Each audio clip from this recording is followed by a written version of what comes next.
Roland Unfiltered, be sure to join our Bring the Funk fan club. Every dollar that you give to us supports our daily digital show. There's only one daily digital show out here that keeps it black and keep it real. It's Roland Martin Unfiltered. By going to RolandMartinUnfiltered.com, you can make this possible. All right, folks, time for another crazy-ass white person. No charcoal grills are allowed. I'm white. I got you, bro. Illegally selling water without a permit On my property. Whoa! Hey! Give me your right. You don't live here. I'm uncomfortable. All right, y'all. White guy in Maryland called the police on two separate groups of black women who were at an apartment complex. It happened at the swimming pool inside of the Addition Apartments in Hyattsville, Maryland. It took place this weekend. Here's Poolside Nick in action. Still recording. Physically attacked by this woman. Physically attacked. By who? He said these women earlier, now it's this woman. What's your story, baby? Because I haven't touched anybody. Oh, really? Yeah. I've never touched You were you. recording. I'm sorry. That's funny, because your I would've video is been going to be a more bunch of careful, right? lies. White people love to lie on black women. White people, literally, this dude left his apartment. He left. I'm racist. Black. Actually, you can't get arrested for being racist because you still out here. Come on, come on. I didn't know black people can be racist. Black people cannot be racist. Y'all Okay. literally rape and steal people from land. Okay. So shut the fuck up. Still recording. I'm in my This bikini. man been following us for over a. Well, then Poolside Nick posted his own video accusing these sisters of assault. This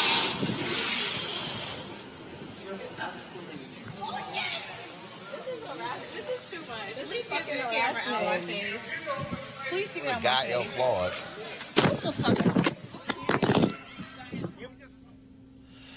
Now, here's what's crazy here. First of all, so Poolside Nick, he said that that was a rule against using glass bottles by a pool.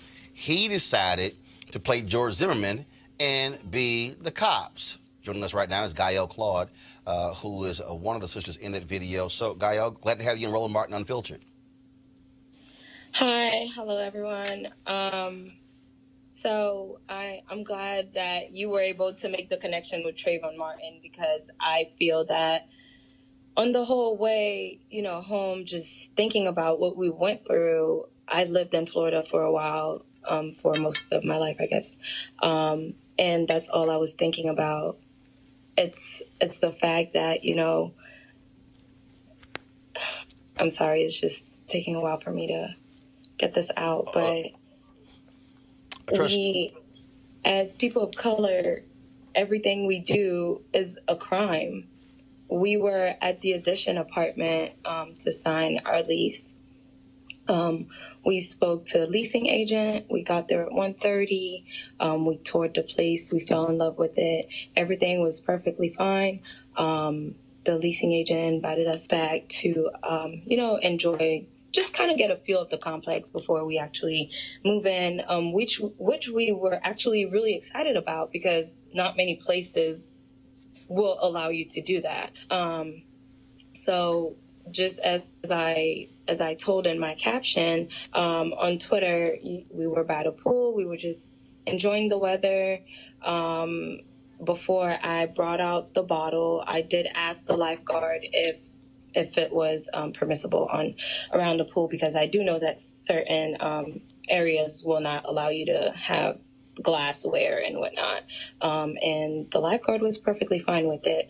Randomly, I caught Nicholas staring down from his balcony, which at first was okay, because that's normal. That's his place of residence. I didn't find that weird. It went on for a few minutes. Then I started feeling uncomfortable. Honestly, I wasn't thinking anything. And like I said, I know a lot of people have been saying black people can't be racist. You literally cannot oppress the oppressor. So no, black people cannot be racist. I wasn't thinking about color. I just waved just to let him know we're aware of his creepy actions. Well, yeah. So, look, you're by the pool, and both of you are there. Both of you are in bikinis. You're enjoying yourself. You have some wine there. You're trying to chill. And I don't care who you are. If some dude is staring at you constantly, you're like, what the hell is up with this guy? So he was watching you from his apartment, and then he decided, did he yell anything towards y'all, or did he simply come downstairs and approach the two of you? Well, that's the part that I guess that I couldn't put onto my tweet, because you can use so many letters. Well, don't worry about it. First of all, we got time. Not worry about Twitter. Go ahead. Okay. So after I waved, him and his husband, Brian Starstreet, they were both on the balcony. I saw him going inside, so I thought it was done with. Again, I wasn't thinking anything of it. Then he came back out and he was like, lifeguard, these people down here, they have glassware. They are not allowed to be on this property, blah, blah, blah. And my first thought was like, how do you know we don't live here? And there was a couple grilling. There was there was a few kids in the pool. They were Hispanic, and another group of guys. They were playing dominoes and all of that. So my whole thing was like, okay, this is getting weird. It's getting weird. It's getting unsafe. So after he shouted all that stuff, it started like being a scene, and people were coming out of their apartment. It was just honestly like starting to be embarrassing. Right. So I'm a very vocal person. So I was just like, okay, well, if you feel so strongly about it, just come grab the bottle, and that's just gonna be that. He came back. He went back into his apartment. He came back out with his cell phone and started recording. That's when it got really weird. And I'm like, at any point, did management from the complex, did anybody call them? Did anybody call security? What was the lifeguard doing? No. So everybody's watching. The lifeguard actually. Go ahead. No, the lifeguard actually went and talked to him, and he was like, yeah, like that's perfectly fine. They asked me if they could have the bottle, like everything is okay. So the lifeguard tells Nick it's fine, but Nick still wants to play cop. Yeah, and then he goes back into his apartment. He grabs his phone, then he starts recording. Like, I'm going to take this to Lee's. They have to see this. You guys are breaking the rules, whatever. After that happened, he went back inside once again. And what did he do? Oh, he went back in. So I thought that was done for. I'm like, okay, what is he going to do? Like, report it to the lease office. They literally told us we could be here. So I wasn't thinking anything of it. Right. Randomly, a door comes open on the side of the pool. And he's like, on the YouTube clip, you could see he's like walking up to me, and I'm telling him the whole time, like, get out of my face, get out of my face, get out of my face. And he would not stop. And then that's when I, smacked the phone out of his hand. And of course, as a typical, they like to play the victim.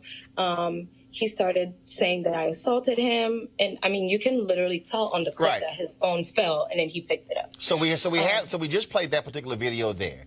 So after that happens, y'all decide, you know what? And I was just like, this is too much. We just need to leave. So y'all decide to leave. And then, so you leave the property, then he starts following you. Yes. So we decided to leave. And then the lifeguard, there were a group of guys who were trying to get him to stop. But I mean, I don't know what happened with that. The lifeguard was also trying to get him to stop.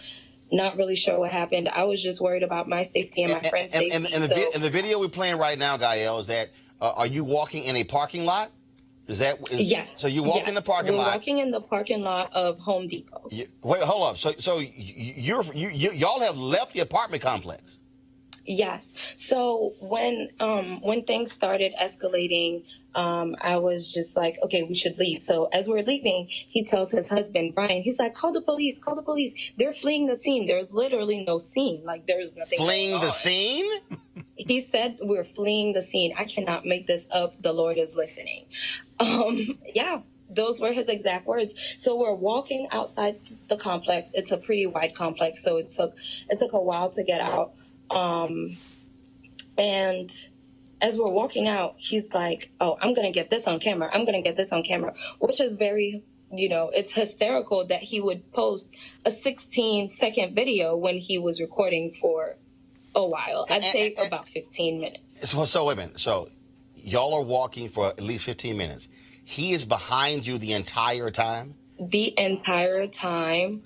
So we started walking towards a complex called Altera, which is where Bria lives. So wait, hold on 1 second. Y'all at one apartment complex.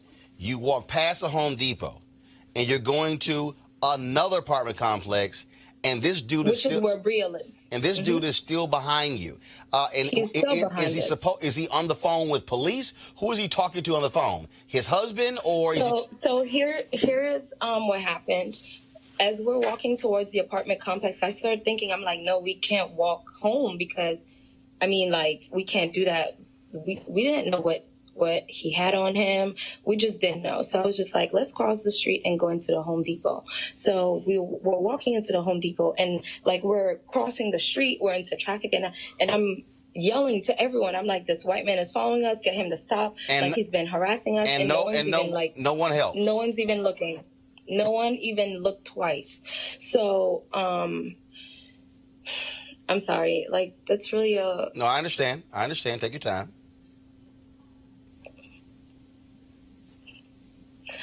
I just kept thinking about the fact that this man could have had anything on him. He called the cops for no apparent reason. We weren't trespassing. There was no reason. So when we were in the Home Depot parking lot, which is where the clip was filmed, the one that I posted on my Twitter, he's, going off. He stopped recording, of course, to call the cops again to let them know, oh, these women assaulted me. He couldn't even get his story together. So I walked into the Home Depot, and I'm just like, okay, like, somebody please help. Like, there has to be security in here. This man won't stop following us. And that's when they called security. But by the time security got there, the cops that he called showed up. I'm very angry about the whole cop situation because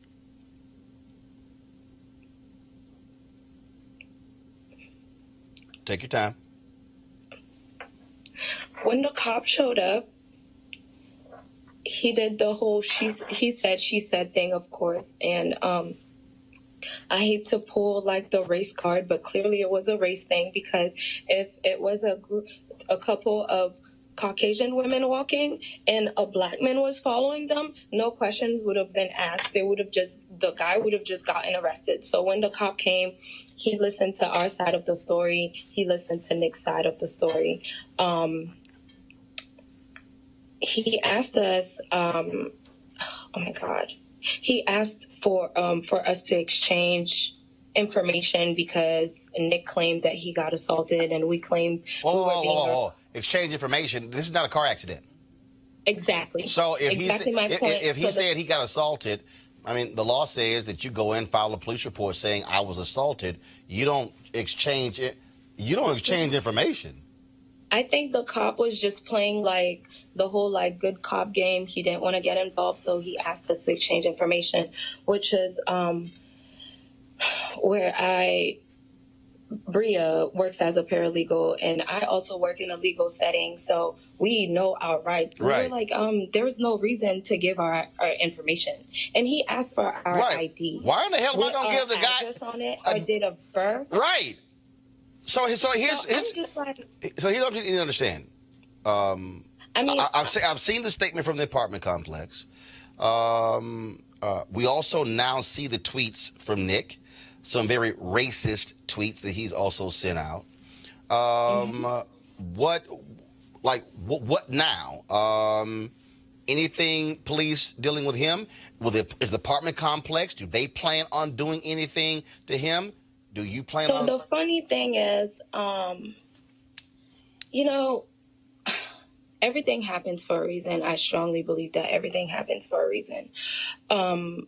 We called the complex to tell them what happened, and originally I called on Monday first thing in the morning. I called, and they said, okay, come in whenever you can, blah blah blah, we'll talk to you. Then I received a call again, and the lady, the person that called me, she was like, well, instead of coming in, why don't you write a statement and you can come in on Tuesday at 1 p.m. So I don't know what changed, but I was like, okay, makes sense. I'll get all my proof together. In the meantime, so many people were writing me, telling me they experienced the same thing with him. So I'm like, okay, perfect. I'll use all of this evidence just to kind of So one second. So after you posted this on social media, other people reached out to you and said that they have had similar experiences with him in this same apartment complex.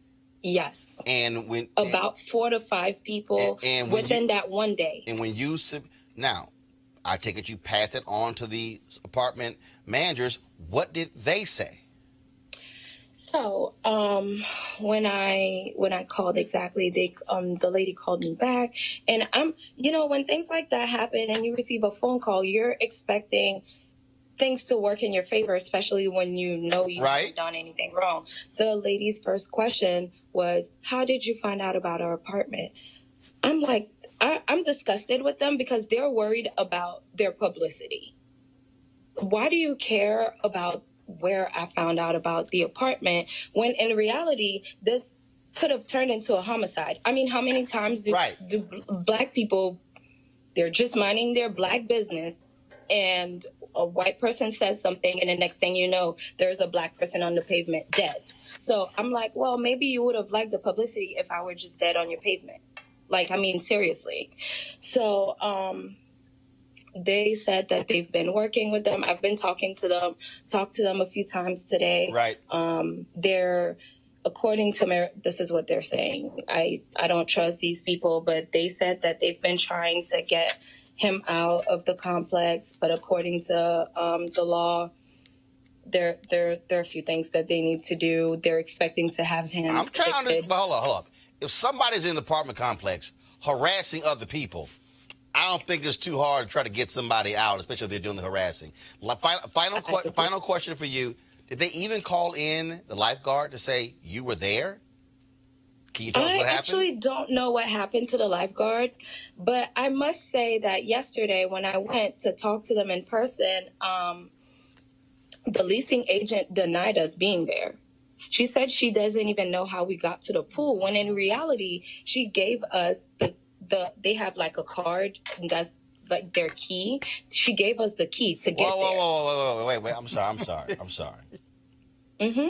The leasing agent who invited us back. Who invited you back, who gave you a card key to access the pool, then denied she even knew y'all existed? Yes, she did. And you know what? I said, I'm not even going to argue this. Wow.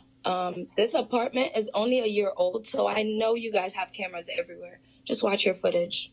She gave us a tour. We toured room 160 at 1:30 on Sunday. So that part, I was not even arguing it because I'm like, you have it on footage. Have you reached out to the owner of this apartment complex, the company that owns it? I did. I spoke to him today. And what did he say? It sounds like he's been doing his best to get Nicholas along with Brian evicted. No. Hold on. I got that. I understand that. What the hell is he gonna do about this leasing agent? Oh, so that part, he said that he's been dealing with them and talking to them. There was no real information that was disclosed in regards to that. But I did tell him that his check your cameras. Exactly. His property manager with the assistant, they have called me and Bria to still ask us if we're moving in. And it's whoa, time out. The leasing agent said y'all didn't even know y'all existed. Now they still want y'all to move in. Yep. Mm-hmm. Yes. That is exactly what happened. So I think it's blatantly disrespectful. It is just rude. Right. There's no word to describe. Do they really? I mean, why would I give them my black behind dollars after they allowed that to happen? Like, no, I have no interest. Gael Claude, we appreciate you joining us, sharing us with your story. It is certainly an experience you did not want to have to go through, but we thank you for sharing with our audience. Thank you so much. All right, keep us updated on what's happening. Folks, I keep telling y'all, this is the only way we're going to hold these police accountable for the crazy actions they take. But y'all got to do me a favor. I keep telling y'all, shoot the video this way so we can feel the whole screen. I'm just saying. All right, folks, we talked about, of course, what took place here in Washington, D.C. with the Metro police officers when basic conversation was going just fine. Then one cop just roll up, losing his damn mind, pushes a black man, ends up tasing him. They've now dropped the charges against that black man. But I want to go ahead and show you the video again. And again, for some of you who are triggered by these videos, you can turn away and then come back for the conversation. But this took place just a few days ago here in the nation's capital, which some people affectionately call Chocolate City. My name is Shmir. You mind if I stay here with you for a little bit? Because I want to make sure that y'all brothers taken care of, okay? I'm not putting you on camera at all. I'm not putting you on camera at all. I just want to make sure that y'all all right?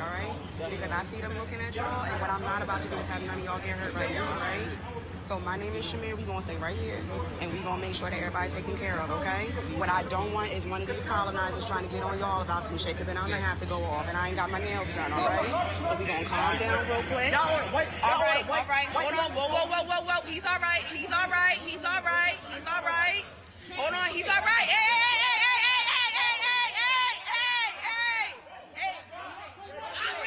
Get the baby.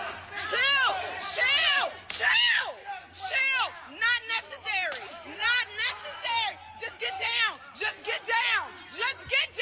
Yo, not necessary. That is not necessary. He's not even resistant. He is okay. Stop. Yo, I'm right here. Y'all need to stop. He's not even stopped. Just lay down. Stop, babe. Stop. Yo, let him the fuck go.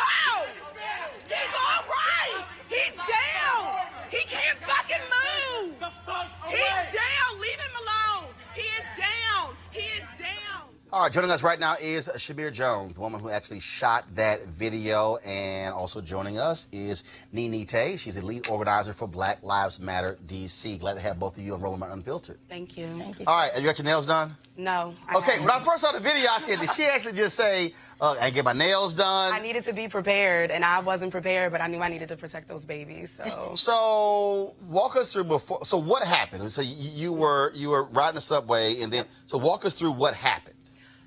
Honestly, I wasn't supposed to be there. I was on the Green Line at PG, took the wrong platform, and ended up going to College Park, and I said, well, I'm already out. Let's do some self-care, maybe go to the park, maybe flirt with somebody, get a cookie or something in D.C. So I get on the train, and I go back, and I say, because I live in Tacoma, so I pass my station, and I go all the way to U Street, and the minute the doors open, and they say doors opening, I literally walk out onto the platform, and I bump right into the transit police officer, and it's two officers. One of them has his knee in the back between the shoulder blades of the 13-year-old little boy that you see in the video with the black shirt that's handcuffed, so his hands are behind his back. The other officer is pressing his face down into the cement, and baby boy is just huffing and puffing. You can tell that he's like trying not to physically break it. He's just trying to breathe because it's too much weight that's on his body. And so I look up really quick. I see the other two little boys that are in the corner screaming. I see Tapiwa, the gentleman that got tased. I see him kind of like, hey guys, I got it. I'm going to talk to the officers. We're going to let them know it wasn't you. And that's when I kind of just like dropped down, like right on my chest, like hands down. And I said, baby boy, I need you to blink twice if you're struggling to breathe. And he just kept blinking and blinking at me. I asked him to blink twice if he was under 18. He just kept blinking, and then I heard the officer start calling for backup, and when the other boys heard backup was coming, that's when they just started, you could just feel their fear. It was very, very palpable. You could feel the shift on the platform because we all recognized that something was getting ready to happen. And so I just started assessing the perimeter, like what's going on, who's here, who has their phone out, where's an adult, where's a guardian. And so once I realized that Tapiwa kind of, once they shifted the first little boy and they moved him onto the stool, once I noticed that he kind of had that under control, he was talking to the officers, I immediately went over to the other two boys, and that's where you hear me in the video just trying to get their information. I figured if we die, we're all going to die, and somebody's going to know your name, somebody's going to know where to find you, somebody's going to know what happened today. And so my first instinct was just Facebook Live. I don't have to use my hands. I don't, like, everybody's going to see it. It's public. I don't have to filter this. And literally it was just my family, my friends, what's going on, where are you? And I just kept recording. Henry, roll the video again. Pull the audio down, please. And so, because I want to walk us through. So when we're watching this video, and I know you're having to deal with this again. So right now, we see there's a young man sitting on the bench. That's the one I ran into initially that was on the ground. So initially you ran into him, he was on the ground, and then they sat him on the bench. Yes. Okay. And so the brother who was talking to them, How did he enter the picture? How did he? So say they're train A, I'm train B on the other side of the platform. There's maybe about a 3-minute difference between when they arrived and this initially started from when I actually exit onto the platform. So he was already there, letting the police officers know, as well as about 4 other eyewitnesses. These are not the boys that you all are looking for. We just got off the train with them. These are not the ones. So right there. So they were. So why did they stop them? They were looking for... So what an officer told me about an hour and a half into this whole situation was that they received a phone call saying that a group of African-American teens were on the trains and the platform using fireworks. They did not say sticks. They said fireworks. And they said that they were using the fireworks at the passengers. So I asked the officer, where did the call come from? And he pointed down to the exit by Cordozo. But we were all at 13th and V exit. And I said, sir, that's about a 4-block walk outside. So how did we get from one side of the platform to the other where apparently the crime committed? I said, how many teens were there? Because this is only 3. So this is the triad. This is a threesome. This is a group. Like this isn't that group that you're talking about. Where are the smoke alarms? Where's the residue? Did you ask them to empty their pockets? Are there any lighters, any matches? Where's the person that got hurt? Where are the other passengers that were on the train that apparently saw this as well? Where are the cameras? Where are the guardians? Where are the parents? They're 13. They just snatched three young black men. 3 young black kids. And then when this, and so again, I want you to cue the video, please. I need to walk. For folks who are watching, I'm trying to establish. We did this yesterday, walking people through. So freeze it right there, Henry. Freeze it right there. So this conversation, we really can't hear him talk to the officer. Is it a calm conversation? Yes. Because I'm looking at it and I'm not seeing that those 2 officers upset, mad. You can roll it, please. Roll a video. At one point, you will see the officer on the right. I think he'll tap the young brother. He touches the boy on his shoulder. You can tell. I guess he's asking, "Are you okay?" or something like that. He pats him. Stop. And so you're standing there watching it. Yes. And again, the conversation is calm. Calm. We're finally getting some type of understanding. And you think, as you are watching this, Henry, now bring audio up. Bring audio up. Now press play. About some shit, because then I'm going to have to go off, and I ain't got my nails done, all right? So we going to calm down real quick. Stop. So we see the officer on the right. I see him hold his hand up, like, okay. Then all of a sudden, this guy from the right just comes in. Oh, Captain Planet? Yeah. He's a captain? No, that's what I call him in my head, because I couldn't find it. Gotcha. Okay, just make sure. I couldn't read the badge. So was he on the scene in it, like near there? So you're recording, so you didn't even see him coming to your right. No, I think you can hear me in a different audio that I have. I think I call him Sonic the Hedgehog. You did. Yeah, you said. It was so fast. Like when Tapiwa was speaking with the officers and the little boy that's sitting. So first of all, the gentleman who they stopped, had you known him before this? No. Okay. I know no one on the platform. Got it. Okay, go ahead. None of them, Tapiwa doesn't even know the children. None of us knew any of each other. Got it. So when I recognized that he's sitting and he's talking with the little boy and the police officer seemed calm and there's also another black brother that's recording it, I said, okay, maybe this is a little bit safer. Let me go make sure that the other 2 babies are good. And that's when I started engaging, trying to get information, talking to the other eyewitnesses, what's going on, because I'm thinking, what do I need to tell his mother when she finds out that something's happening to her child? So I'm trying to get all this information and just kind of calm them down, because I see more officers coming down from my left-hand side, because remember, they called for backup. So I see another 5 officers descending the escalator. The trains are still operating. People are still moving on and off the platform, and they're still coming down. And that's why I tell the boys, all right, guys, you have every right to be upset. You have every right to be pissed. You have every right to want to curse. You have every right to feel what you're feeling. But, however, knowing what I know about our police system and our justice system as a whole, just America in general, the minute they hear your voice, they've already seen your color. The minute they hear your voice, you're a threat. And once that's it. Once you have a little bass, all of a sudden it's a whole different deal. And I've got a smoker's voice, so I had to be aware of that too. I'm tattooed, I've got locks, I've got a head wrap on. I'm the only female that's on this platform right now. If you see me as a threat, then who's going to protect these babies? Henry, so now I want to play it, and again, I know it's difficult for you to watch, but play it again. Keep audio up. I'm also going to narrate over it. Right. So this officer, He's all right. He immediately comes in. He's laying hands. Completely. And what gets me is... And you see the push. There's no balled up. There's nothing. There's no aggressive body language. You see... Now, stop, Henry. Stop. So you see the cop right there in the middle. Yes. So what he did was, folks, he motioned to the other officer who's in the white to come right here. Okay? Now, not at any point did those two, frankly, go to the officer and say, yo, man, calm down. I need you to chill. We got it under control. This guy on the right comes in and immediately escalates this whole situation. Go ahead and play it, Henry. You circle by to get a different angle. Now you're seeing him tasing, and brother does not appear to be moved by the taser. Then all of a sudden, now they take him to the ground. He's tasing him again. He tells you to back up. Because I was on him. I don't even remember how quickly I got over there, but I just said, somebody grab these babies, and I ran over to him.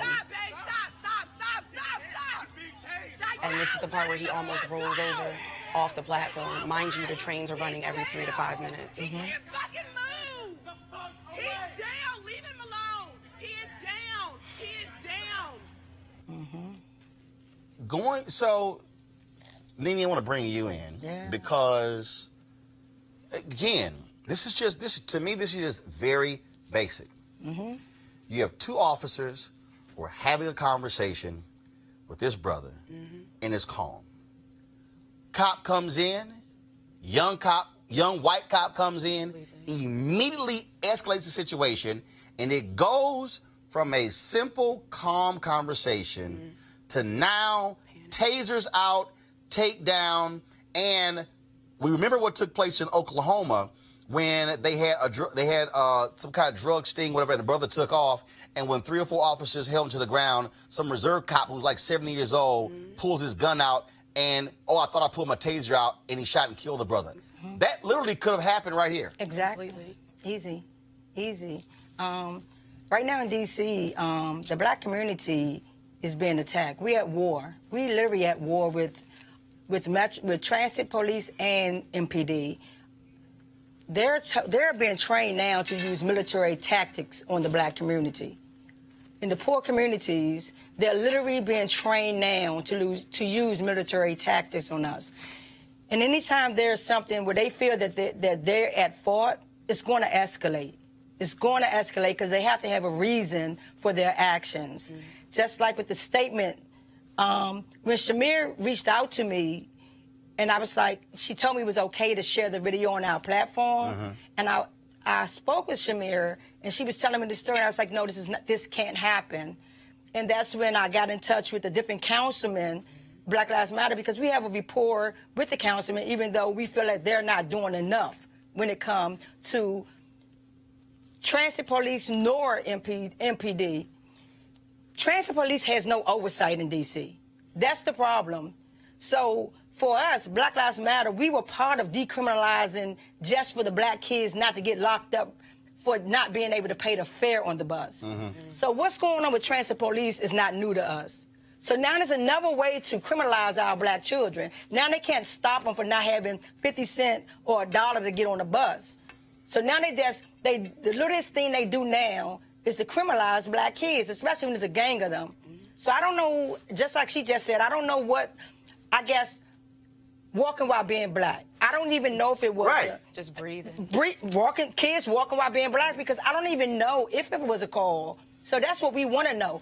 Let us hear the tape. Let us hear the call with someone complaining about some kids in the metro letting off fireworks. Well, we've actually run a number of these videos on this show, and there have been other examples where black person involved was not even involved in it. They're being detained. Cop says, "Well, no, we're just checking. It's like, wait a minute, hold on. Why are you detaining me?" The case out of Texas, where the brother was in his front yard, and then the cop said, "Oh, you had as a warrant out in Louisiana." He's like, "Wait a minute, hold up. I ain't even never been in Louisiana." And his wife is sitting there, and again, it's as if he's being detained while you were trying to check something out. And it's like, wait a minute, hold up. So what it goes to is, how did you even get to the point of stopping those young men? Like what specifically was it? So what you're saying is, let's hear something so I can hear clothing that match or something. Otherwise, you just had to snatch 3 black boys and say, okay, we're just going to hold y'all and see if all of a sudden it all matches up. And what we also know is, while we doing this, we're running your names. Exactly. But at the same time, it was a call for backup. For what? Everything was de-escalated and we're talking. They're talking to the kids. Everything's calm. Why call for... She told me 10 or 20 more cops came to the scene. Wow. And there were at least what was it, three black kids? There were at least 4, maybe 5 squad cars up on the top platform of U Street by the time we got out. And I just kept telling the officers, like, their mama's not here. So until their mama shows up, I'm their mama. And you don't talk to them. They don't leave 2 feet away from me. I told those boys, I grabbed 2. I don't even remember who these black girls are, but I just thank them so much. They were recording, and I said, I need y'all to watch these babies for me. Yeah. I said, nobody talks to them except for me. I said, when I come back over here, that's when you let them go. Sit on them, feed them, do what you got to do. Sumo wrestle these boys down. But none of these cops put their hands on them, and they said, okay. And then that's when I went back over, and we're just trying to figure out what's going on. The whole issue is we were asking questions, and that's what was making me so frustrated about it. Not just all the people that were just looking around. Like, everybody's so excited on Twitter about Ava's documentary about When They See Us and the Exonerated 5, and we almost just had a Central Park 3. That's what we just had here. And everyone's, oh my goodness, something's happening. Let me get on the train. Let me go. And a part of me doesn't even want to fault them for it, because I hesitated when I got off that train, because I've got bills. I'm a poor black single woman too. I've got 2 college degrees that I've got to pay off. All these things are playing through my head. What am I going to tell my job when I'm locked up and I don't have no bail money? And then you get fired. Yeah, because the fact of the matter is, and that's the reality. At one point when you step forward and the cop says, I need you to back up, we've seen other instances that, again, we ran a video where a brother was driving, the brother was in the car, was recording, and then all of a sudden they snatch this brother out of the car and come around and arrest the brother who's recording, who actually did nothing. Yes. And we know how they treat black women. We know how they treat black bodies in general. What about the sister that was getting tackled by the officers and her body parts and everything all exposed? I was very aware of the fact that I was a black woman on that platform by myself. I have to be aware. It's 2019. I've got to live that every day. But I also have to be aware of like, I'm a foster kid back from Pennsylvania. I know the sounds of having your kids or your siblings snatched away from you. I know what that pain sounds like. I know what that feels like in your spirit.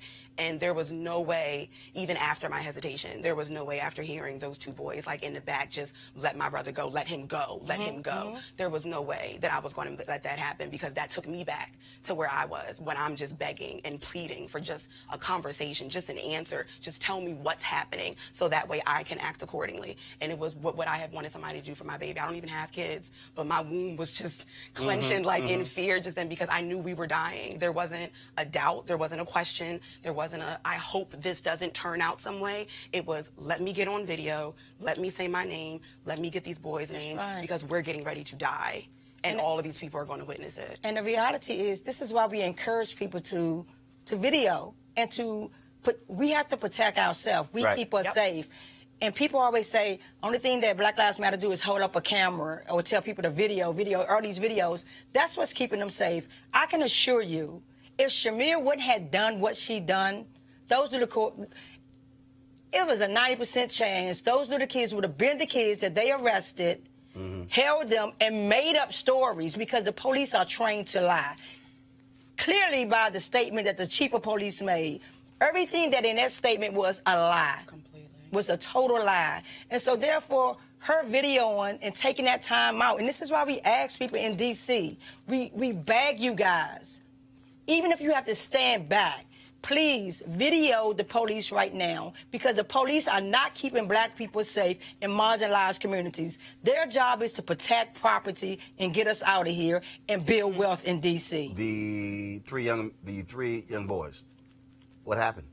They're home. I stayed the entire time. I wasn't video. And they were not the ones involved. They watched video. And they were not involved at all. But if the police had So now you have 3 young boys traumatized, who've had to go through a traumatic experience, something they never did.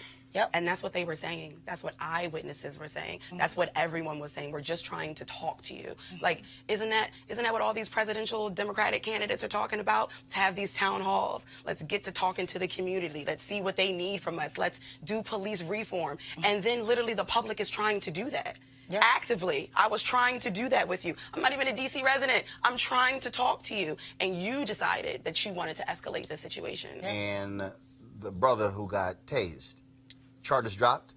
Yes, Charges after dropped, 2 and days of being locked up. They're actually in touch with us now. After 2 days. He was in for 2 days? 2 days. 2 days. They kept him from Saturday. He didn't get released till Monday at 1 o'clock. With everybody calling and the On councilman, and I'm Twitter, sure on Instagram. they saw it and they didn't want that smoke. But see, this is also, to your point, when you hesitated, that when these things happen, it's why folks also are afraid to step in and intervene. Completely. Because I don't want to spend 2 days in jail. I don't want Yeah. to somehow get roped in. So you know what? I don't want to die. Exactly. And Jamal, that's y'all. I don't want to die. Right. Yeah. And the reality is that it's, you have to make that call, right? I do this work because Harriet Tubman did it for me. I do this work because Rosa Parks did the work, right? Someone got to do the work to get us free, to get us liberated. And so therefore, if that's not what you can do, like I just said, you don't even have to stand close. A video speaks louder than a statement. You know what I mean? Final comment, Shamir. You clearly are still bothered by this. I can see you. Oh, yeah. I can see you trembling right here. Yeah. We're actually trying to get her some therapy, but we're trying to raise funds now. And I shared her Cash App on Twitter because she had to process this, and she had to process it with someone, with a professional. Because I was just telling her, as far as Black Lives Matter, we do this work, but we do healing. We have therapists. And so right now we're in the process where we do have one of our healers that's going to speak with her because she's traumatized by this. She's traumatized. So we're really trying to get her a therapist to process this work for her. Go ahead. Final comment. Yeah. This whole idea of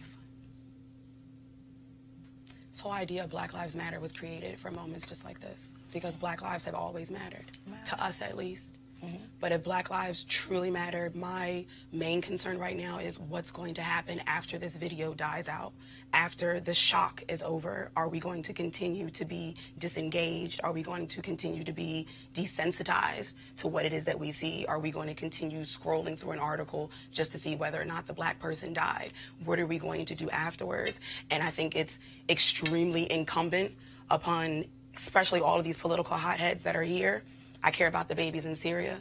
I care about the babies in detention centers. But I also care about my Black babies walking down the street that aren't allowed to just breathe or listen to go-go music or go to school. Tamir Rice was 12. These boys were 13. Yes. These boys were 13. They were the next Tamir.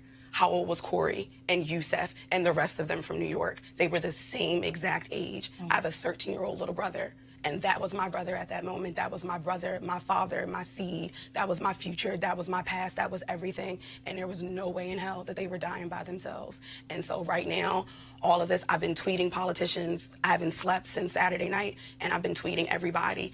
I don't care about what you're about to do for clearing the college debt, Bernie Sanders. I don't care. You don't care about reparations. You didn't care about the Black women at the panel that were trying to speak to you. You all don't care about Black trans lives. You all don't care about Black boys. You don't care about the over-sexualizing of Black women. So when are you really going to start caring? Because you keep trying to shut us up with all lives matter. So show me. Show me that all lives matter. You can't multitask. Kamala Harris can't multitask. Elizabeth Warren can't multitask. Cory Booker can't multitask. None of them can. But it's going to be cool when it's a hashtag. It's going to be cool when all of a sudden this airs on TV and now it's, oh my goodness, it's the hot story. Let's talk about it. Let's have a town hall. Go talk to Miss Melissa Laws, the mother of the little boy that's traumatized. Go talk to the little boys that are traumatized. Talk to Tapiwa. Talk to the people on the platform that are traumatized by that. Those are the ones you need to be speaking to. Fuck your police. Fuck the other people in power that you're talking to. Get down in the goddamn gutter and talk to the people that are down there that are Black, that are poor, that are hungry, that don't have the educational system, don't have the creative outlets, don't have the mental health support. Taraji P. Henson was just talking to Congress, was she not? Senate, whoever the fuck it was. Come talk down here. Is this your city? Wale, this is your city. Kevin Durant, this is your city. Come down to your damn city because they are killing your boys. They're killing your boys. That's, yeah. Well, we appreciate, first of all, for you stepping up and doing this. One, we'll get the information from you regarding your Cash App.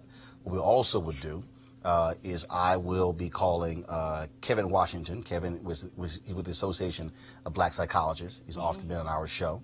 And I'll reach out to him, as well as Dr. Jeffrey Gardier, also known as American Psychologist. These are two folks who frequently come on our show. And so what we'll do is we'll definitely call them and have them definitely connect with you and talk with you. That way, they're not based here, but at least these are two of our strongest black psychologists. They better be black. Huh? I said, yeah, they better be black. Oh, I got this. Hold on, I got this. Hold on, wait, I got a list. I got a list of black psychologists. Don't worry about that. So I can. No, you ain't got to ask that question with me. I got that. I figured that out. And so I will personally hit both of them up. And then have them reach out to you, and we appreciate certainly keep us up to date of what's going on. We need people to tweet to get that cop off the street. Yeah, he's still patrolling. He's patrolling our streets, our subways right now. Okay. So tweet Metro Transit Metro and get that cop off the street. All right, Nene, Ms. Jones, we appreciate it. Thank you for having us. All right, folks, back to our Roland Martin Unfiltered video in just one moment. All right, folks, they're back. MarijuanaStock.org has another great investment opportunity. If you were lucky enough to invest in their last crowdfunding campaign, you know they raised a lot of money in just a few months investing in legal marijuana farms. Those initial investors now own shares of a publicly traded company. Folks, many of you missed it, but now is a chance for you to participate in this new investment opportunity that is as good, if not even better, than the last one. I'm talking about industrial hemp CBD. For those who don't know, the hemp plant is the cousin to marijuana with a much higher concentration of CBD, which means hemp CBD gives you all the medical benefits of marijuana without getting you high. Until recently, hemp farming was practically illegal in the United States and heavily regulated by the DEA. However, the 2018 Farm Bill recently passed in Congress, making it legal to grow hemp CBD in the U.S. and creating one of the largest commodities worldwide. They need land to grow all of the plants, and this makes for an incredible investment opportunity. That's where our good friends at 420 Real Estate come in. Their business model is very simple. They buy land that supports hemp CBD grow operations and lease it to licensed, high-paying tenants. That's right, they are hemp CBD landlords, and you can get in on the action. You can invest in this crowdfunding campaign for as little as $200 up to $10,000. Like I said, you don't want to miss out. Folks, you can go to marijuanastock.org. That's marijuanastock.org. Get in the game and get in the game now. Now back to your Roland Martin Unfiltered video. So just so y'all understand, I put this tweet out, and again, look, I know 15 million people saw the debate last night. I appreciate that. I understand. But I need to show y'all this because you need to understand how this stuff must stay in perspective in terms of what's going on. I'm looking for, it was a tweet, and here it is. Okay, go to my iPad, please. This was a tweet that was sent out by this, and it says, polling at this point in the GOP race in 2015. Jeb Bush, 22%, Scott Walker, 17%, Marco Rubio, 14%, Ben Carson is 11%, Mike Huckabee, 9%, Rand Paul, 7%, Rick Perry, 5%, Ted Cruz, 4%, Chris Christie, 4%, Carly Fiorina, 2%, Donald Trump, 1%. Do y'all understand? What I'm trying to explain to you is a whole lot of stuff is going to change. I could pull up polling numbers from 2007 at this point showing Barack Obama down 25 plus points to Hillary Clinton. I'm just letting y'all know, right? A lot's going to change between now and January. Most of these folks are going to be dropping out, okay? People down there, 1%. De Blasio, he ain't going to be there. Delaney, he ain't going to be there. Swalwell, he ain't going to be there. All the people going to be gone. Just letting y'all know that, okay? Look, and some nice people, but they ain't going to make it. So we ain't about to spend a whole lot of time going over one debate when there's going to be 18 more between now and January. But Lauren, I want to go to you. This is the thing that what I did see last night, which I think has to continue, because I think this is where the Democrat electorate is. You have to also understand the animal you're running against. This ain't time for love. In the words, in fact, Erica Alexander, I'm gonna pull it up. I'm just gonna play it for y'all because I remember y'all played it before. She broke down where we are. Democrats have to assume a fighting posture. Yeah. All this bullshit of Joe Biden. Oh no, I'll be able to work with them once Trump gone. No. This is called when we take over. That's right. Yeah. We about to take over. This means that if we take control of the Senate, y'all ain't. We about to run a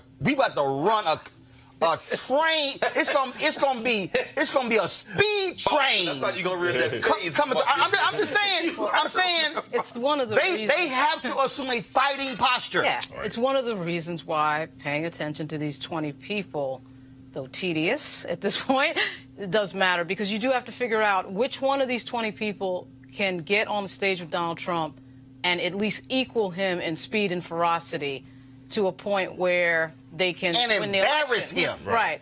And you see Biden, of course, trying to appeal to some of the Trump voters. You saw Delaney last night try the same thing, which is sort of comical. And of course, Ryan from Ohio. And to me, I'm just looking at the people who I think can take on Donald Trump, which actually ends up being Warren and de Blasio and people who can get out there and really match him. Because if Trump stays in that White House another 4 years, we got a huge problem. Because first of all, he's gonna be. Y'all think this unfiltered? Right. Greg, I want to go to you. And I'm gonna go to Professor Driscoll. Here's the piece, Dr. Carr, that I think is critically important when you talk about fighting. It's not that I'm gonna get in the gutter with Trump, but what it is I'm going to stand on the edge of that gutter and kick your ass in the head. No question. I ain't going to get down there. See, I think other Democrats go, I don't even just want to go. No, I want to, I'm like, all that. When they go low, look, I know Michelle Obama said when they go low, we go high. No, hell no. When you in a fight. Right. And if there's a tire iron sitting right here, Come on, brother. you don't go, well, no, we should punch with our hands. No. I want to knock your ass out. Absolutely. I'm going to grab a tire iron, a 2x4. I'm going to grab a pipe, anything to end this fight. That's how Republicans play. Oh, no question. And Donald Trump is the worst kind of human being. He's deeply insecure. He's a racist. He's a sexist, which is why an Elizabeth Warren just gets under his skin in a visceral way. Right. Now, and what she did by leading out yesterday, although she kind of faded in hour two when she didn't jump in it as much, her opening statement almost folded in just about every note you want to hear. Right. The non-white populations, the attacking the corporations. And she not only matches Trump, she exceeds him. Her mere presence offends him. He hates women. Right. And when she opens her mouth, she's a college professor. So unlike Bernie Sanders, who I think also kind of rankles him, but Elizabeth Warren, he has no answer for Elizabeth Warren. A Warren Booker ticket, for example. I think he couldn't beat Warren Booker. I think that's just Warren Harris. Warren Harris. Professor Driscoll. You saw how Jeff Sessions was pissed with Harris. He was like, good point. Black woman asking my ass. I mean, it goes back to your earlier point, right? Fundamentally, I think going up against a woman of color, that's true, would irritate Trump to no end. It's true. And I think Senator Harris could not only hold her own, she's articulate, she's smart, she knows the issues, she was a prosecutor, right? So she can obviously appeal to that middle America because she has maybe some issues in her background that she might have to clear up a bit. I'm not sold on Kamala Harris. But I do fundamentally think that she could go up against Trump, because that's what he's going to need. That's what he's going to need. But also, I think that, and this is the thing that also, Lauren, I heard Congressman Tim Ryan was Stephanie Rule on MSNBC today. Yeah. And look, Ryan's a nice guy. Yeah. I've talked to him many times. Yeah. We've texted, we've talked. Yeah. And Ryan's telling her about our messages, muddle, we need this, we need that. Yeah. And I'm like, but you ain't done it. Right. I've said to him directly, do it. Yeah. Like, what the hell you waiting on? Right. Do it. Right. And it's like, no, this whole deal, and I'm going, no. I think also what this thing requires, and I've said this directly to Senator Bernie Sanders, and Warren's doing it. Right. It's also going to require a Democratic candidate to go to white folks and say, You know y'all ass is broke. Yeah. Well, see, That's what it. Right. The RFK spirit. But see, the other thing too is it's going to require Obama-level turnout. So inherently, your top of ticket or bottom of ticket is going to probably be a person of color, and frankly, a black person. It fundamentally has to It's be. got to be energy, and it's got to Right. overtake all the suppression. So the level of turnout's got to overtake the suppression issue. But also, you're going to have somebody out, and this is why Joe Biden, I think, is not going to be the nominee. You have got to have somebody who is fearless, who is smart, and who is fast out there, and who is willing to get, I frankly think, in the gutter with Donald Trump. Yes. I mean, I'm not saying you're That's what I'm saying. I ain't got it. Okay. What I'm saying is, if this the gutter, if this is the gutter, I ain't getting down there. I'm gonna stomp. I'm gonna do. I ain't getting down there, but I'm gonna. And then I'm gonna get a stick.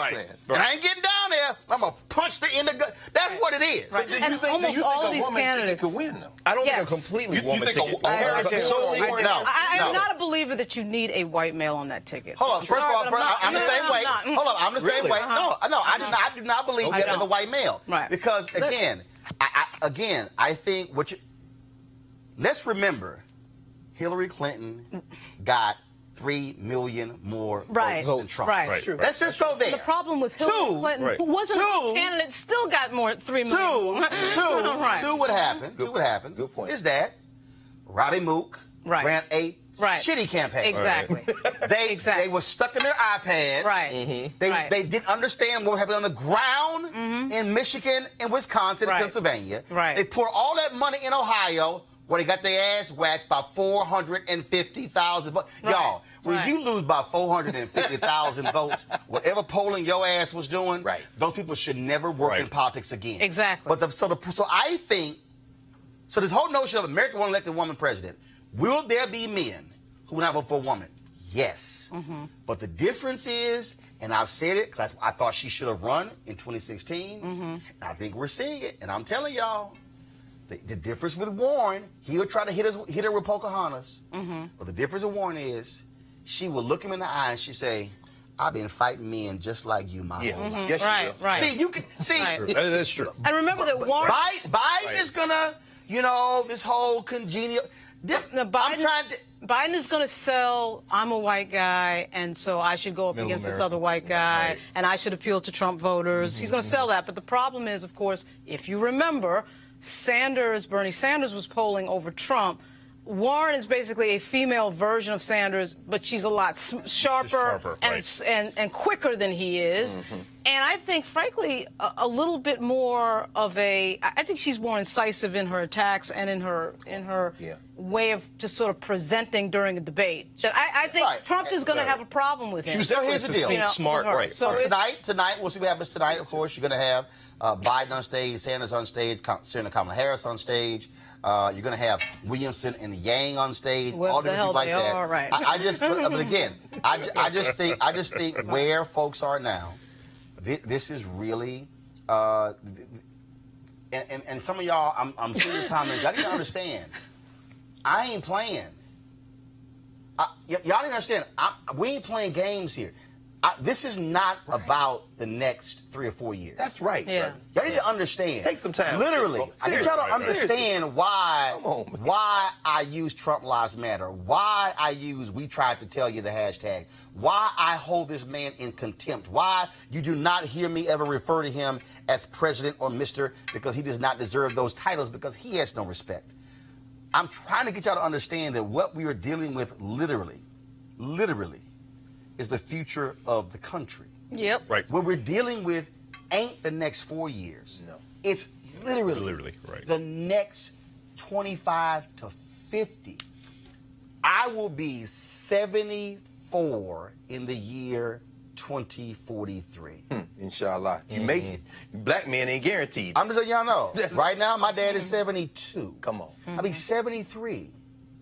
Do you actually think I want to see an America that's now a majority of people of color and the Republicans have locked in power for the next century? Again, this ain't about Republican, Democrat. This is about issues.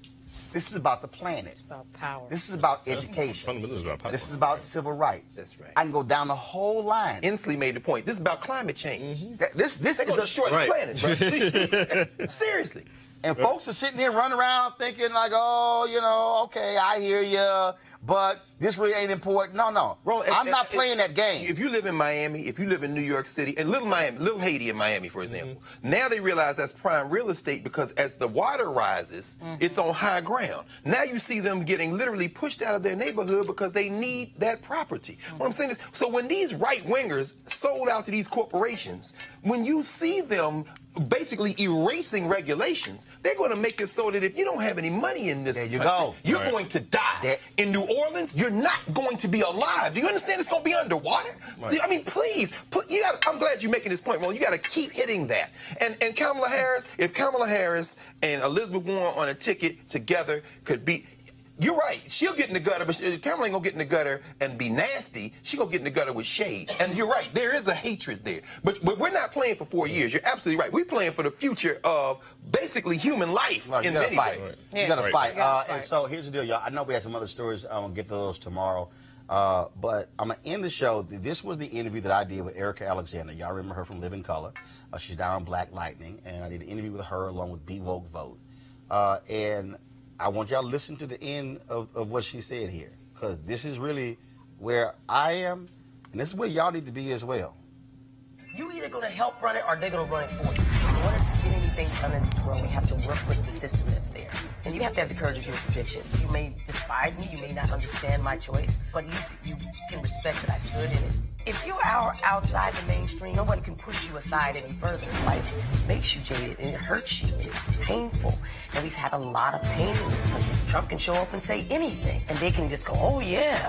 The African-American community was great to us. They didn't vote. You know, he just called you stupid. Did you hear that?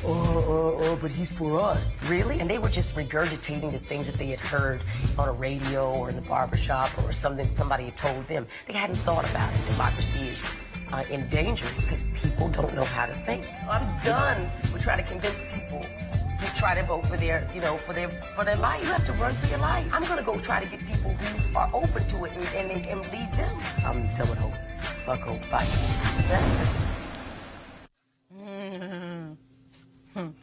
That's it. That's it. Now look. Now let me go ahead. I know some of y'all probably say, damn, Roland, I ain't never heard you cuss this much. This actually happened. A number of years ago, Nightline, Ice-T was on Nightline with Ted Koppel and Dr. Alvin Toussaint. And so they sit on the show and they're talking about lyrics and stuff like that. And so Ted Koppel goes, Ice-T, what is it about, the language? And Ice-T says, Ted, y'all understand, if I could get this clip. Matter of fact, I'm going to send an email to somebody at ABC. I need to get just this clip. Ice-T said, Ted, you need to understand something.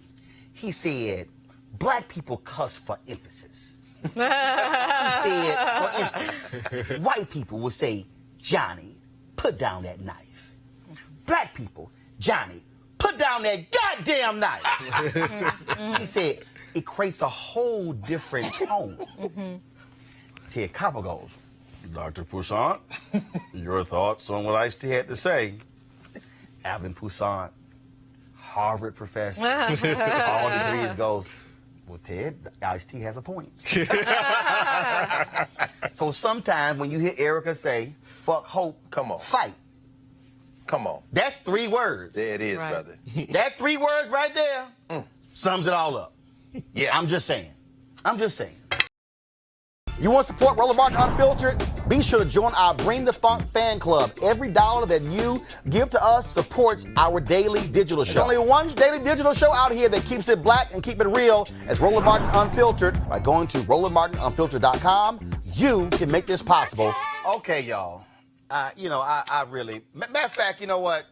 Could y'all go ahead and play... I was supposed to do this with another story. Could y'all play the Crazy As White People Stinger? I think this earns that distinction. Could y'all go ahead and play it? Get it ready for me. No charcoal grills are allowed. I'm white. I got you, huh? Illegally selling water without a permit on my property. Whoa! Hey! Give me your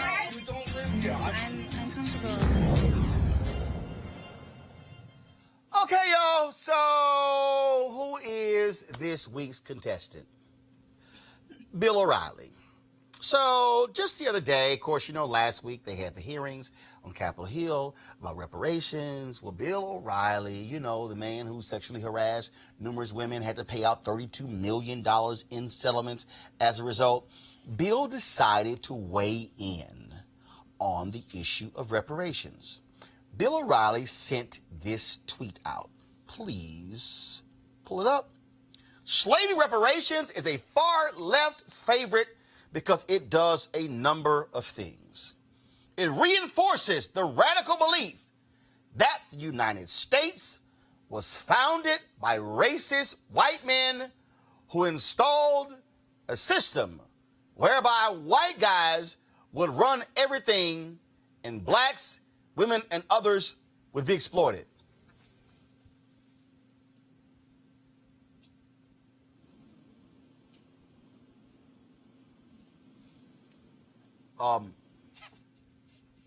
Bill, you do know that's actually what the hell happened. You do know when the Constitution was created, and they were writing the Declaration of Independence, and they were writing all them wonderful little everybody created with inalienable rights, all men are created equal. All men are created equal. They were actually not talking about black men. You do know when the laws were put in place that allowed slavery, white folks weren't slaves. You do know that those laws were on the books. You do know that the Supreme Court actually invalidated one of the Civil Rights Act by saying that not only was it wrong for what Congress did, the Supreme Court even ruled that Congress could not even pass a law to stop Jim Crow. You do know all that stuff happened. You are familiar with the Dred Scott decision. You are familiar with Plessy v. Ferguson. I mean, you do know that. I mean, you do know that those same white men had slaves, including the first president, George Washington, including Thomas Jefferson. You do know. I'm just trying to understand.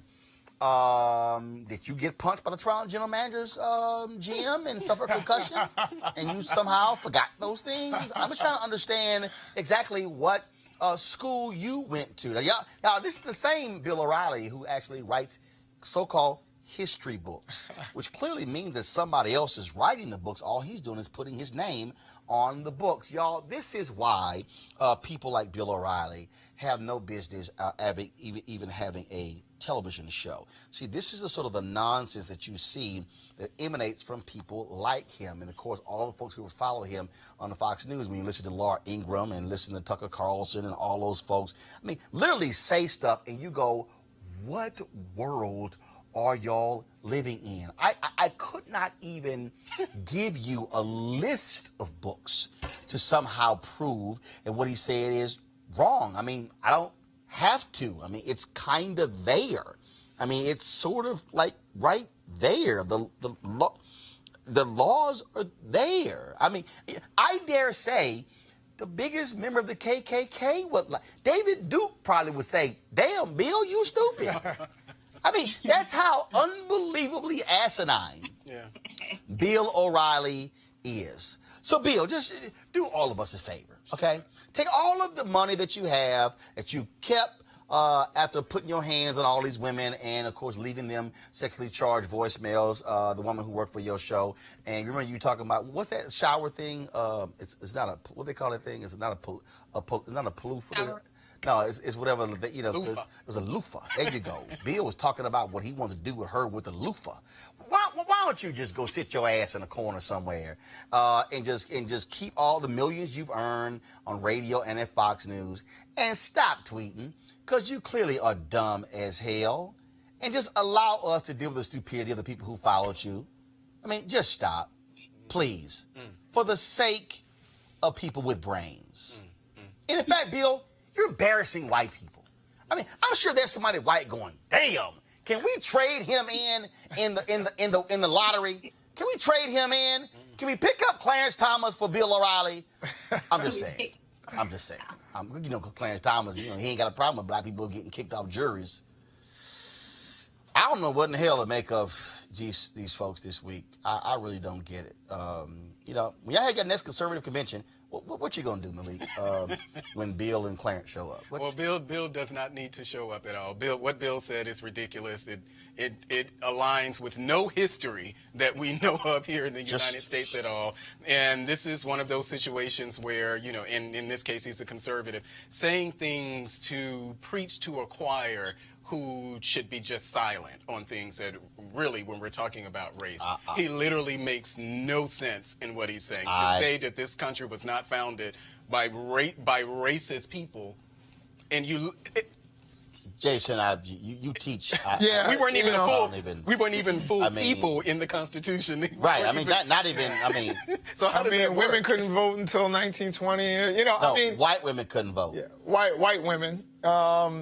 You know, the thing is, I've actually found this tweet to be very alarming. I was like, it was funny at first, and then I was like, yo, this is alarming. Because as you said, he's got all these books, Killing Lincoln, killing this one, killing Thomas Jefferson. He has all these books, and people consume them thinking they're getting real history.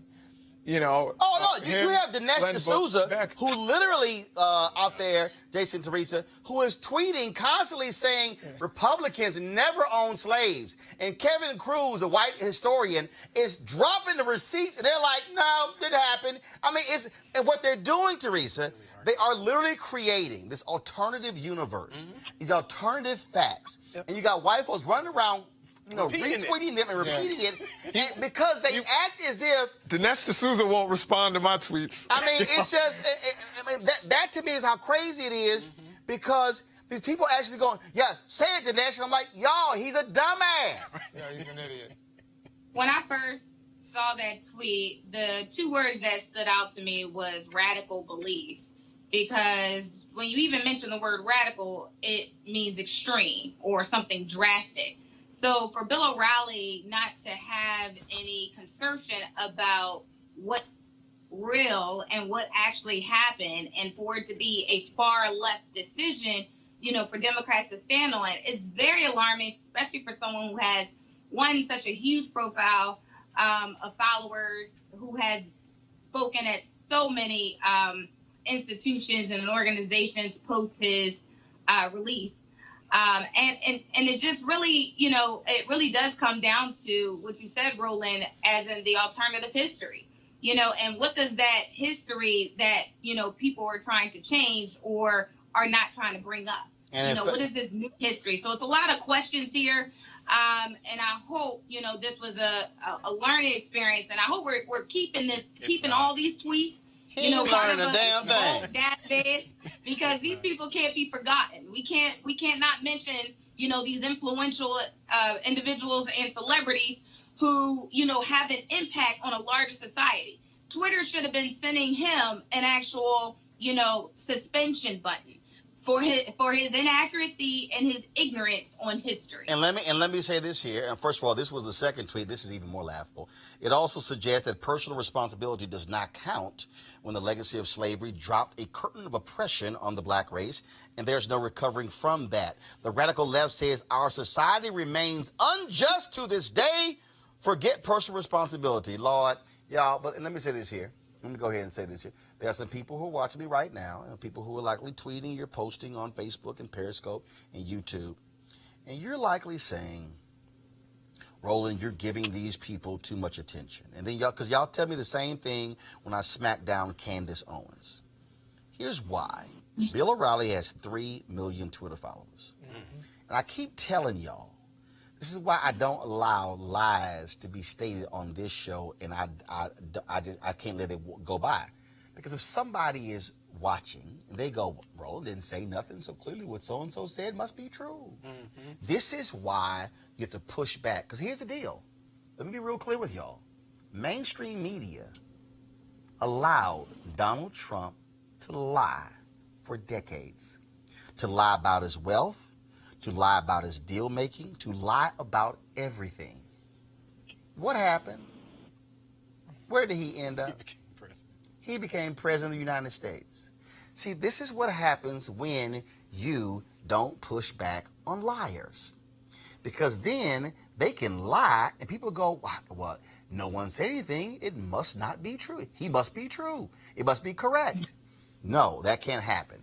And so in this show, we are always going to call out the liars. That's why I use hashtag Trump Lives Matter. That's why when Candace Owens started lying, running her mouth, and when Charlie Kirk started tweeting some nonsense and lying, I'm going to call him out every time, because Donald Trump is the example of what happens when you allow liars to gain a foothold, and then the lie about them being successful and rich and brilliant and smart and the greatest deal maker, then idiots fall for it and vote for fools like that for president.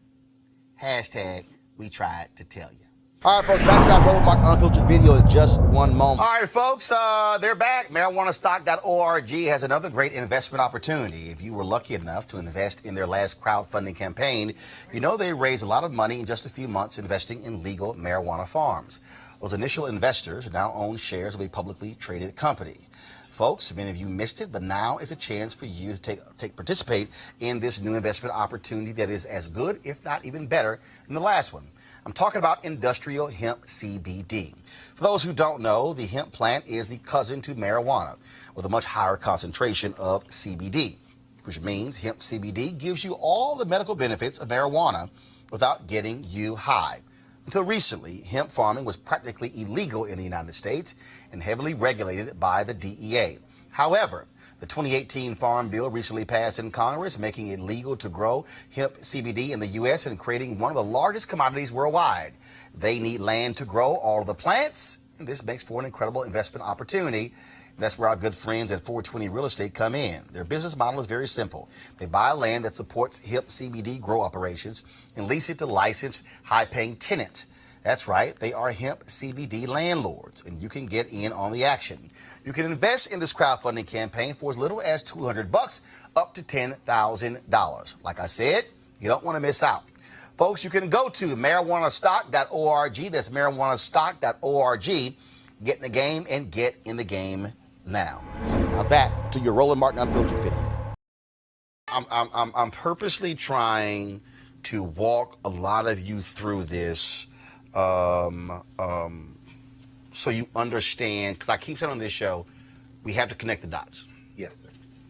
What you have to understand is that, guys, can you pull that map back up? If you can't, I'll pull it up out here. But let me know if you can pull that map up. The reason this map is important, the reason it's important for you to understand this, because this is where black people are. That's right, brother. Follow me here, folks. When we talk about gerrymandering, and again, you're not going to have folks explain this to you on these cable networks because they don't want to do that. Whoever controls the legislature draws not just congressional districts, but the state districts. They draw state Senate districts, state representative districts, which means that what they'll do is they will draw the state districts in their favor so they can maintain control, which is why Republicans have a supermajority in Florida. Democrats can't do jack. They used to have a supermajority in North Carolina. Until the last election, Democrats were able to convince these white folks like, yo, y'all getting screwed too. They've got supermajorities in a number of places. What does that mean? That means they can pass whatever they want. Democrats can't do jack. They can yell, scream, do whatever. So the gerrymandering thing, folks, ain't about Congress. It's really about the state seats. So if you were able to draw competitive state seats, you're likely not to see whether they are red or blue, Democrat or Republican. You're likely not to see one party ruling the legislature. Mm-hmm. That's the difference. Mm-hmm.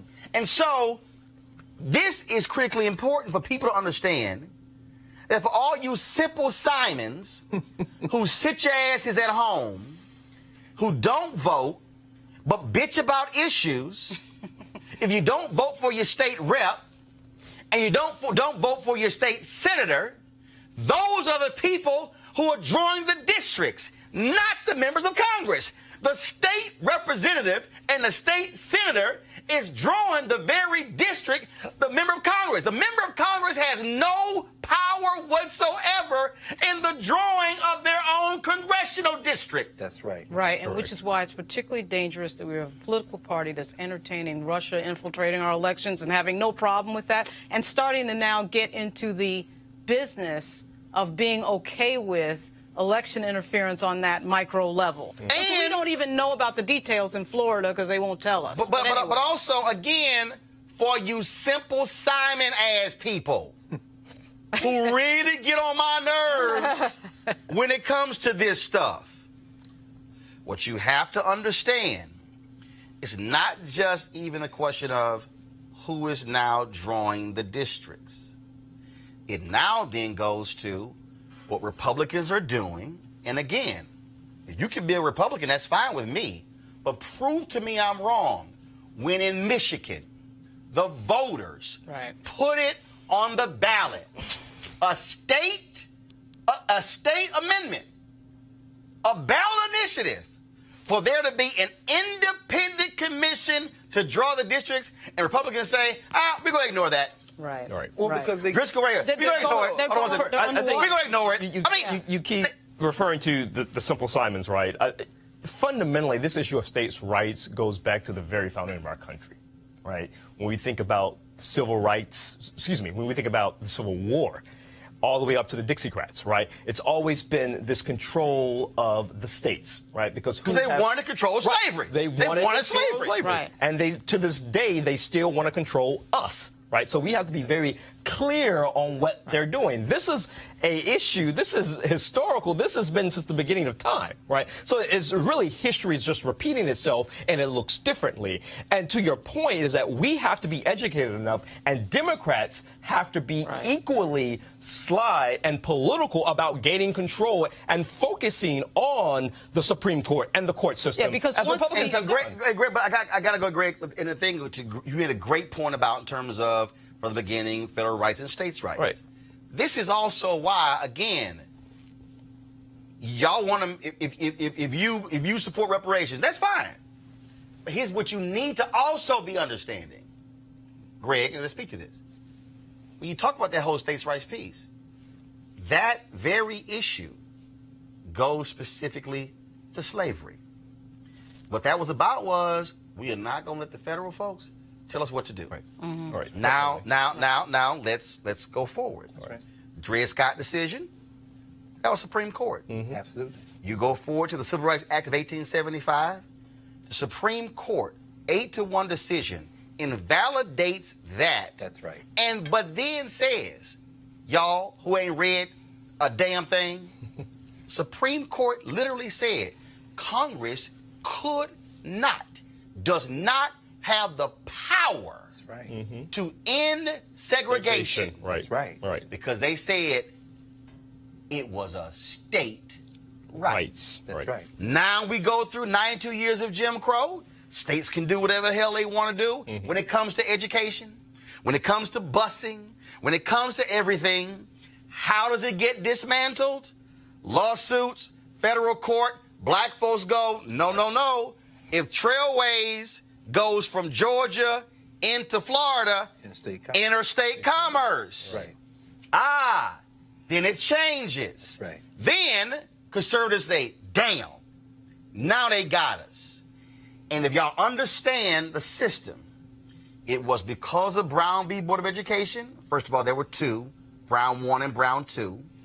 Because of those Civil Rights Act, when you had the creation of all of these right-wing think tanks. Oh, absolutely. Yeah. And the creation, Greg, was solely to how do we ensure the courts never do this again? Absolutely.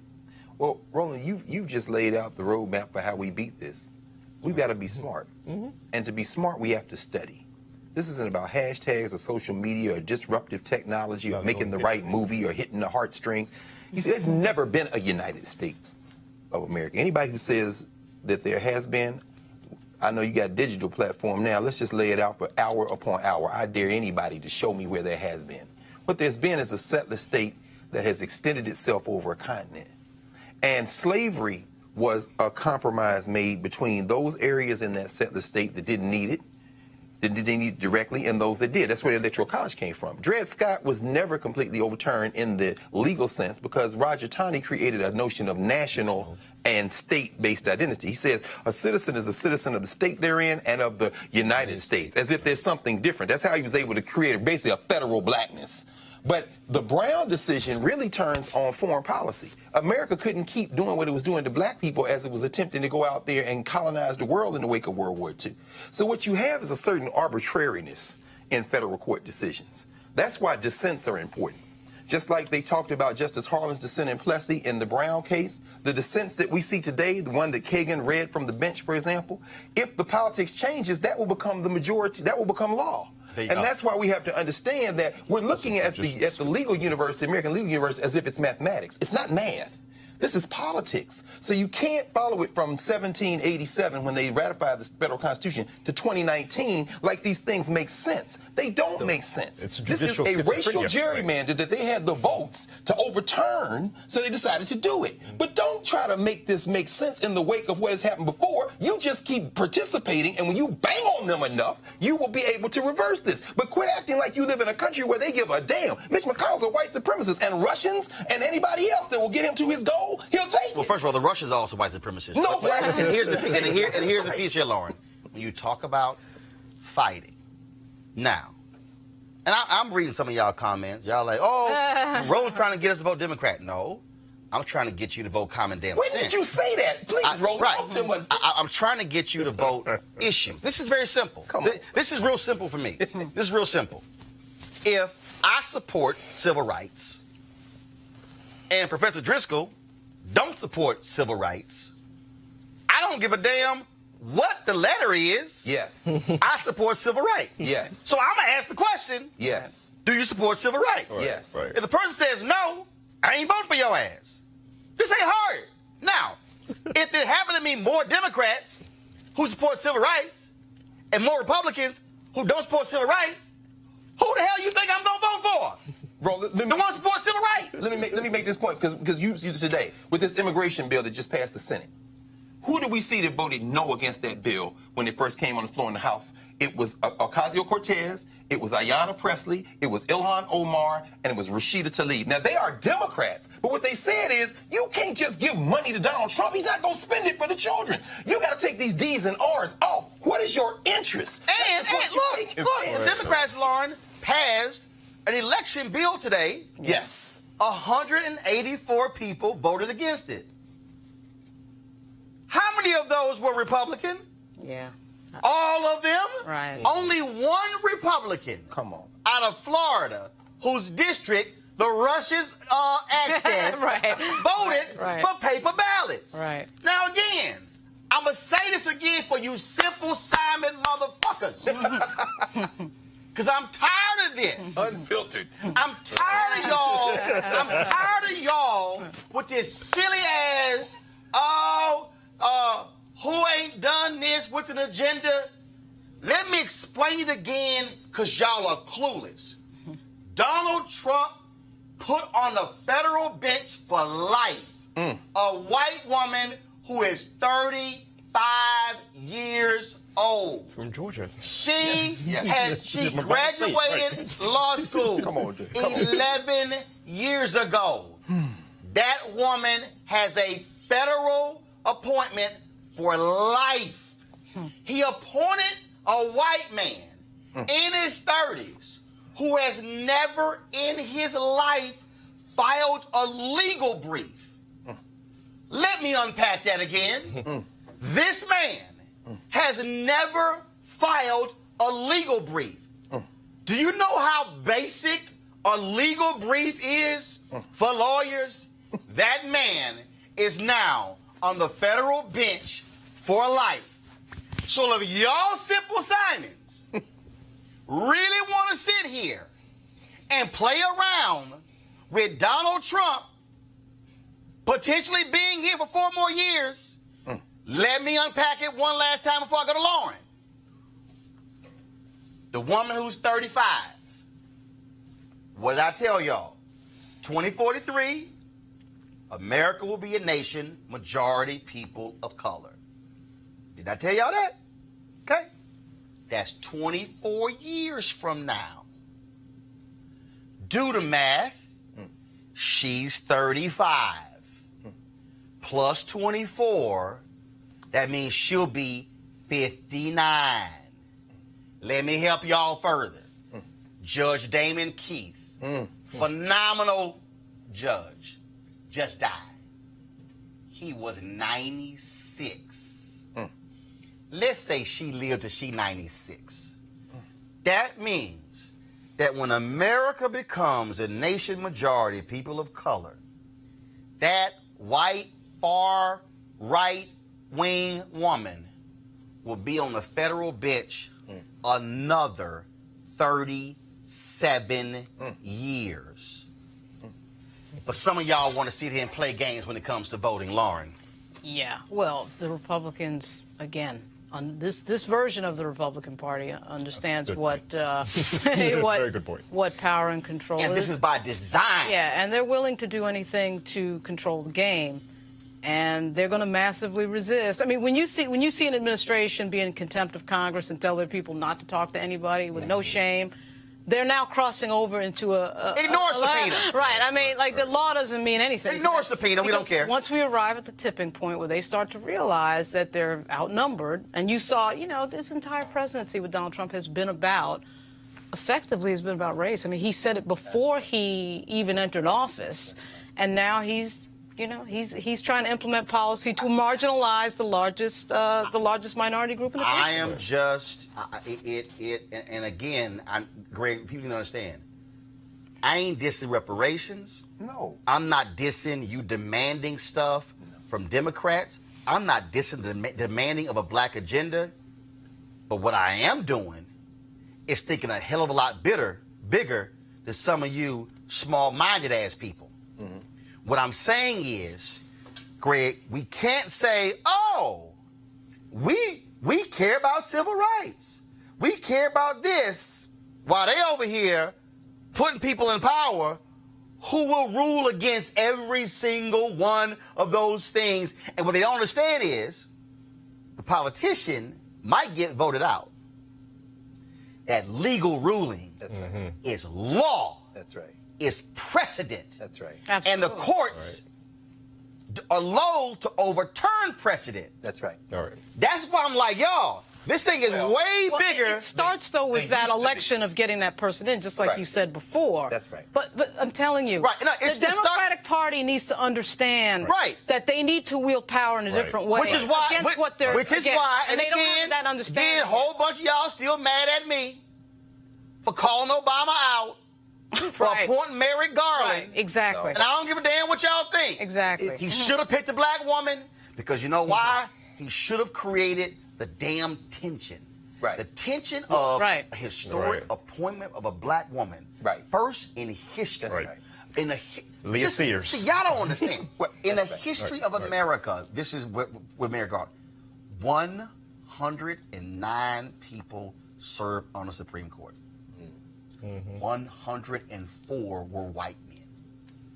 Had Obama picked a sister, in my estimation, I agree. Right. Absolutely. Professor Driscoll, my estimation, the tension would have been old white men not even meeting with We this would have sister. seen, 1992 over again. That would have been, you would have had months of, what the hell are y'all doing? And the reveal was he was trying to accommodate Mitch McConnell. And Orrin Hatch. And Orrin it didn't Hatch. work. And the rest of the Republican senators, Right. yes. And said, this isn't good enough. And I believe it would have further pissed off sisters. Sure. Right. It would have pissed off black men. Right. It would have pissed off women. Yep. And you would have had brown people. this energy. tension. Right. Like, Yes. how y'all not even going to interview the first black woman appointed? Right. I believe that would have played a huge role in November. It was his last term. And God sent you manna from heaven. Right.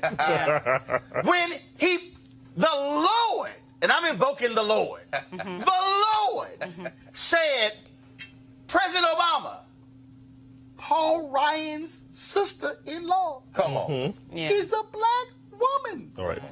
who you already appointed to the federal bench. Right. Yo, do you understand how perfect the sister-in-law to the Republican Speaker of the House could have been appointed to the Supreme Court, and he would have had to go, do I say my sister-in-law, who's already a federal judge, shouldn't get a meeting? It was it. No, he picked the old white guy. Go ahead. I'm sorry. Because Barack Obama believes in America. Didn't want to play hardball. But that's not his character. Exactly. You see, and that's one of the reasons why I am encouraged about this political time. Well, I'm saying that, you know, since there has never really been an American concept, these Negroes who think that somehow they can appeal to somebody's conscience or sense of national interest. And Barack Obama, it wasn't his character. It's not his temperament. He can't ball his fist up. And so he did what his temperament led him to believe he should do.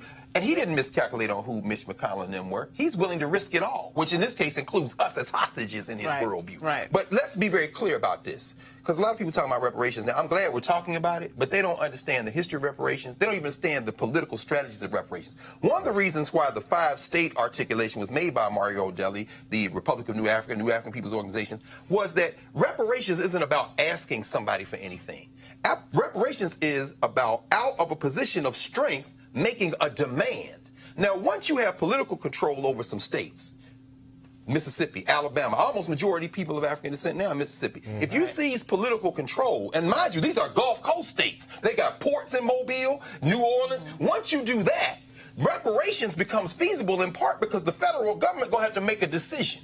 Do you want these people to exercise control over their lives locally? And let me just say this very quickly. As long as Alabama, I know the story, you know this sister who got shot and then her baby died, they're going to charge her. Alabama wants to be a Jim Crow state? Yes. Y'all stop playing football for the University of Alabama and watch how fast they start changing these laws. We have to now become... There are other SEC schools to go to. That is exactly right. We have to now be smart.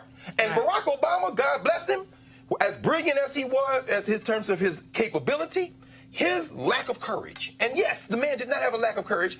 Man had a lack of courage. His lack of courage cost black people in this country. So we have to hold him to account for what he did. That was just not only a missed opportunity, but that opportunity is going to come back around again. And we got to stop acting like, oh, this was a tragedy. Stop all that victim language and seize political control of your life. Y'all, this is about power. Hold on 1 second. This is about power.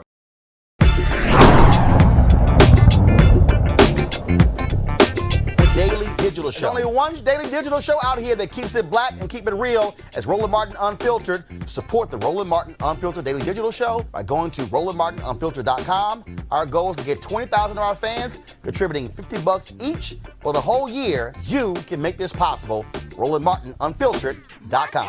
This is Diala Riddle, and you're watching Roland Martin Unfiltered. Stay woke. This is Director X, the director of Superfly on the red carpet, or the black carpet, and you're watching Roland Martin Unfiltered. Yo, what up, y'all? This is Jay Ellis, and you're watching Roland Martin Unfiltered. Hi, I'm Chaley Rose, and you're watching Roland Martin Unfiltered. I'm Lex Scott Davis, and you are watching Roland Martin Unfiltered. Hey, what's up, y'all? It's your boy Jacob Lattimore, and you're now watching Roland Martin right now.